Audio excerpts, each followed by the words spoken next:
If you've been watching the Kansas City housing market, you've probably felt it. Something's changing.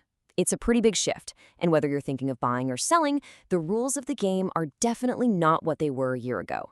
So, let's break down exactly what's going on and what it all means for you. Okay, let's just dive right into the most stunning number because this one is a real jaw-dropper. 45.2%. Think about that. In a single week, nearly half of all home sellers in the Kansas City metro had to cut their asking price. That's a massive signal that the ground is shifting. And, it's shifting fast. So when you see a number like that, you have to ask, why?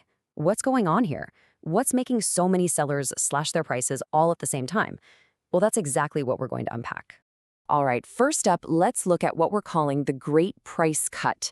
We're going to go beyond that one shocking number and really dig into the data that's driving these headlines. At its heart, what's happening here is a classic economic story.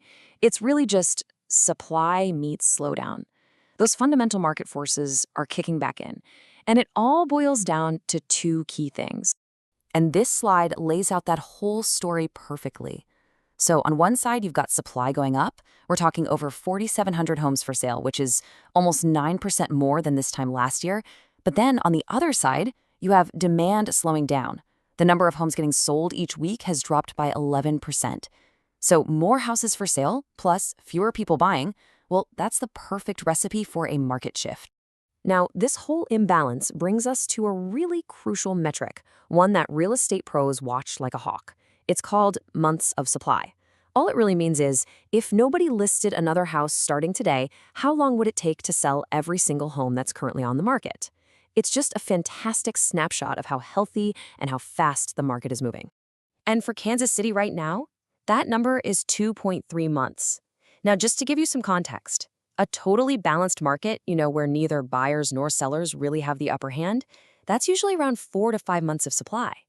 So yeah, it's still technically a seller's market, but the key thing to watch here is the trend.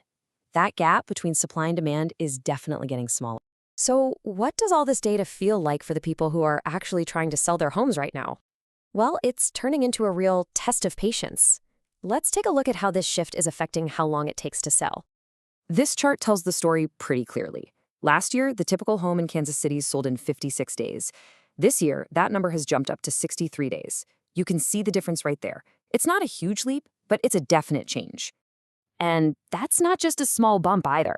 It works out to a 12.5% increase in the time it takes to sell. In real-world terms, your house is sitting on the market for a full extra week compared to last year. And trust me, if you're a seller, that's a week you're definitely going to notice. Okay, so we know things are cooling down in KC, but is this just a local thing, or is it part of a bigger trend happening everywhere? Let's zoom out a bit and put Kansas City in context to see how it stacks up. Now, this is where it gets really interesting. Look at months of supply. At 2.3, Kansas City's market is actually tighter. It's moving faster than both the Missouri and the national averages. And it's the same story for days on market. 63 days in KC is way quicker than the national median of 77. So the takeaway here is, while things are slowing down locally, Kansas City is still a pretty hot market in the grand scheme of things. And when you look at the price, this really sums it up perfectly. Kansas City is in this interesting middle ground. It's more affordable than the nation as a whole, but it's definitely pricier than the rest of Missouri. So we've gone through the price cuts, we've looked at the supply and demand, and we've put it all in context. Let's boil it all down to the market's new rules. What are the practical things you need to know? So what's the bottom line? Well, for sellers, the message is crystal clear. You have to price your home realistically right from the start. This market is way less forgiving of wishful thinking. Now, for buyers, this is probably music to your ears. You're finally starting to see more options and get a little bit more negotiating power back. And the big picture? Look, the market is adjusting, it's not crashing, but the balance of power is absolutely shifting away from sellers and just a little bit more towards buyers. Which brings us to our final thought. We've seen the data, we've seen the trends. And as this market continues its delicate rebalancing act, it leaves us with one big question. Who do you think will hold the power next year? Will it be the buyers or will the sellers hang on? That's what we'll all be watching as this great price shift continues to play out.